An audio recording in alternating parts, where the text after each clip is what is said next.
Whew, Anim, I am back with another video. Uh, this one was a doozy, guys. Um, Last night I had a dream of the little Indian boys again,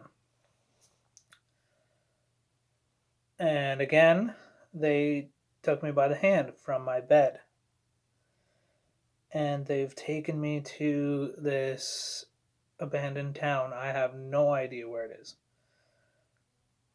but wow. Um,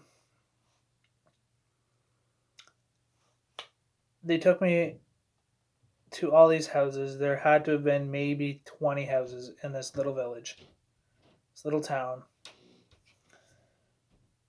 And I ended up hearing tiny voices like children. And I didn't know why I was hearing kids' voices. Now this is interesting.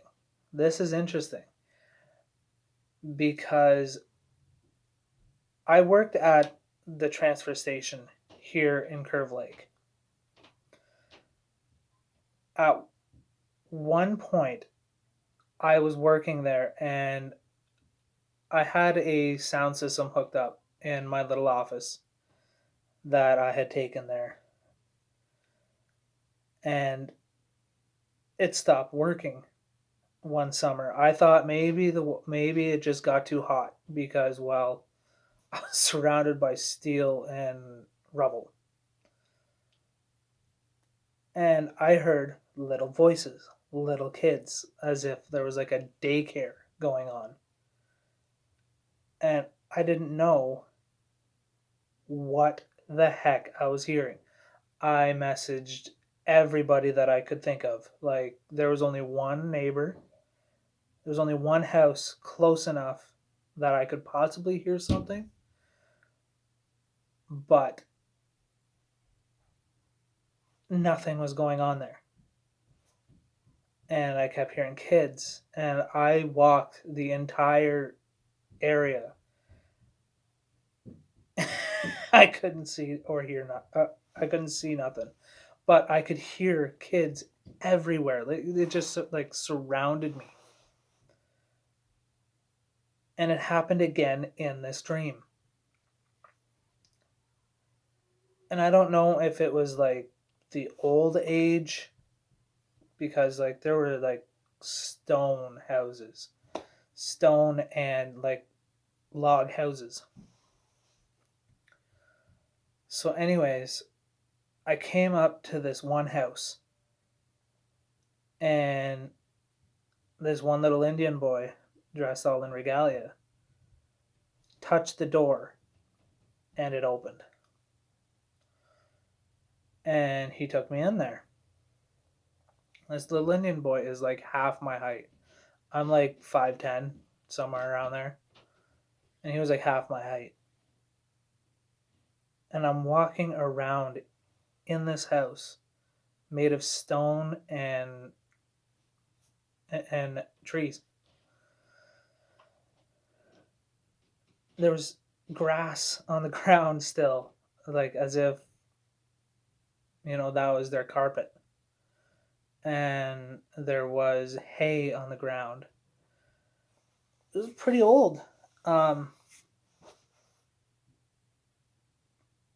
But I got down to this one room, and it was like sticks. It was like a stick door held on with like what looked like a grass or a vine to like open the door, with like one little stick that went in and out to open the door. And I could feel every hair on my body stand up. And there was a little fireplace in that little room with like, there was like a box of ashes next to the fire. and this fire was going. I was just in the corner, and there was like a window with like, I don't know, it was like a clay-ish kind of overhang to lead outside. I don't know, but that's what I seen. And there was another window behind me, and all of a sudden, the entire room lit up. It was like bluish white. And I turn around and I don't see a person. I see a being. I don't know if it's man, I don't know if it's woman, but it was like lightning everywhere in the shape of a person. And I tried to touch it and I got like you know when you're dragging your feet on a carpet flooring and you touch something metal? It was like that. You could see the spark. And like it was just like static lightning all over the place. And it kept moving. It was awesome to see. And I could have sworn that this thing was like in regalia because it like looked like it had a bustle, or it looked like a fancy dancer or a traditional, but it was awesome. And it didn't talk. It just made a static noise.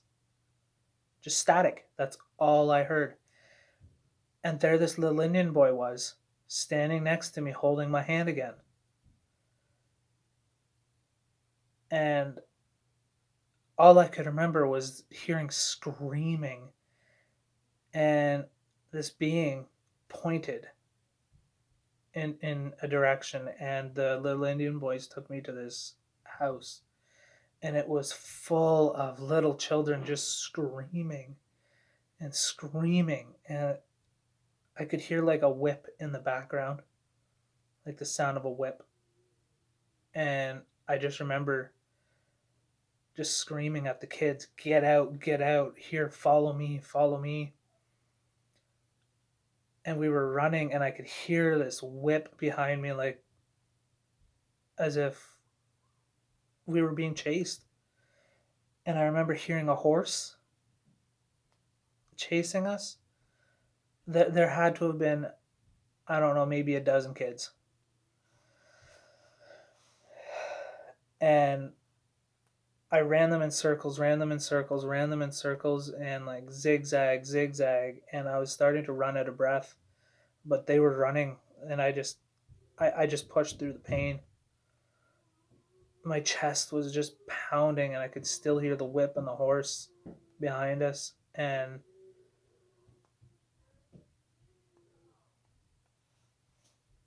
I got back to this house somehow, and I had the kids all in separate rooms because they were just too small. The rooms were just too small to hold that many kids.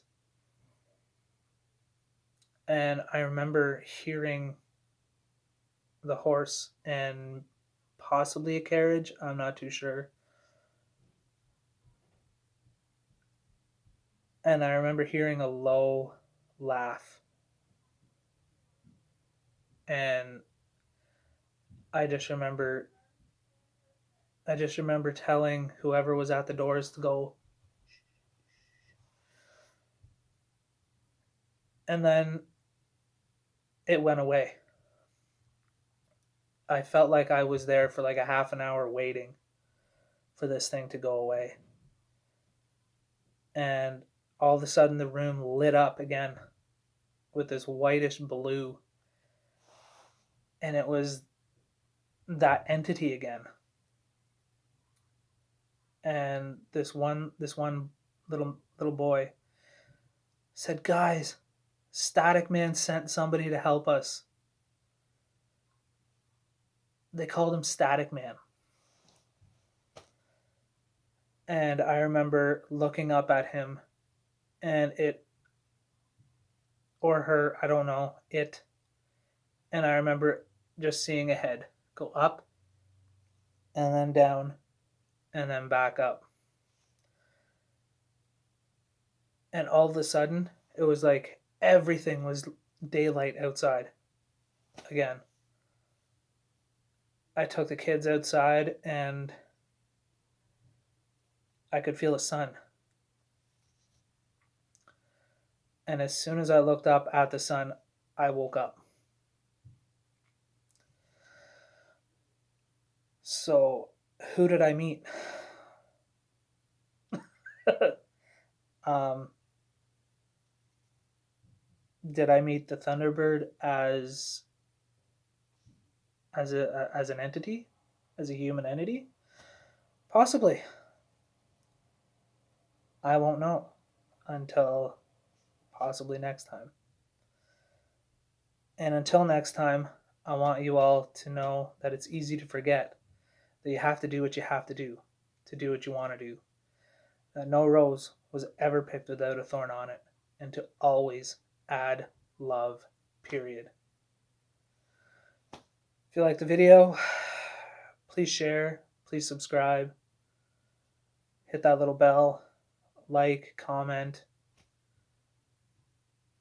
Let me know what you think I seen. Please. I'm excited to know what I seen. It scared me at first, but it taught me a lesson. You know, I think I'm on the right path, guys. So until then, remember what I said. It's all up here. You can do what you want to do. You're just amazing, whoever you are. Always add love, period. Have a good one, guys. Peace.